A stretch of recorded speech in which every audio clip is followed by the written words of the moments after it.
Masyado. Pa, walang mukha.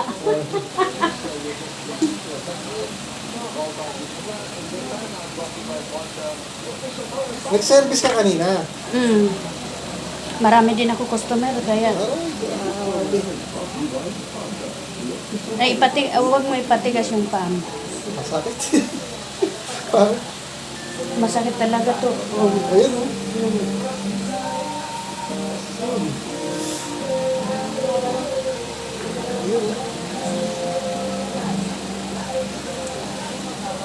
Yung buto mo gumanyan siya. Oh. Bumaba. Kaya Tapos? masakit. Dapat. Kailangan may pantay yan. Yung related mo sa buto. Yan o. Oh.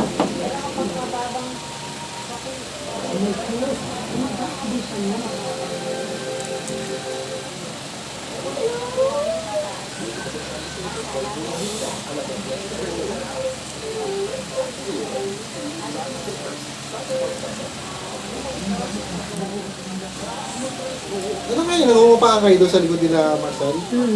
Meron pala sa likod yan. Oo, marami din paupahan. Dati kasi nung bata ako, tagal na kami dito eh. Sarili na niyo ito na bahay. Hindi, ang bahay namin yung tapat na simbahan doon. Since 1984, 1984 na kami dito. Ay, 1985 kasi 1 year old kami lumipat. 1 year old ako, lumipat kami dito eh. Damuhan pa ko. Nung bata kami, lagi kami dinadala ni nanay dyan sa Calamarsal. Kasi yung nanay niya yata, parang naghihilot. Parang gano'n. Oo, dati dyan kami dati. Kaya tinatanong ko siya, sabi ko, boy pa pa yung naghihilot din. Maganda bahay natin yun eh. Sa loob niya may parang gano'n eh. Kasi na kami dinadala ng nanay nila. Pilay-pilay yan.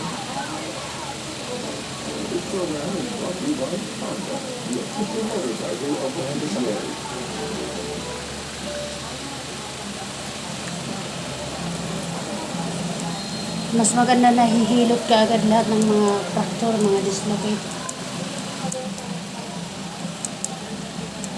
Yung hinilot ko nga yung fracture. Bali talaga yung buto na bali. Sa palin. Oo, ganito. Mandalo yung.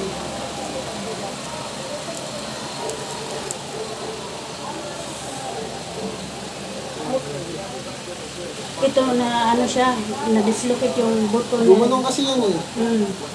Gumanyan yung buto niya. Dito Dapat sa litid. magkatabi. Oo, dapat magpantayan.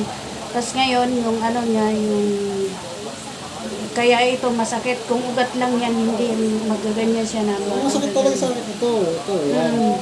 Connection man ito dito sa Yan litid mo, mo. tinigilan mo. Rap, buksan mo nga muna si Gavin, Rap. Maki-excuse ka kaya ate. Dito ka tumaan. Maki-excuse ka kaya ate. Sige, tawiran mo na.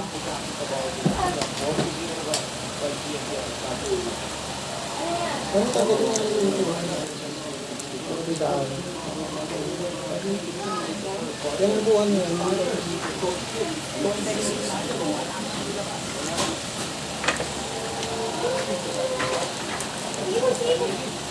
Oo. Yun.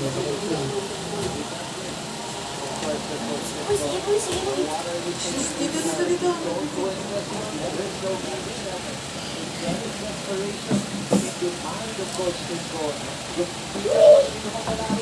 Kaya lang.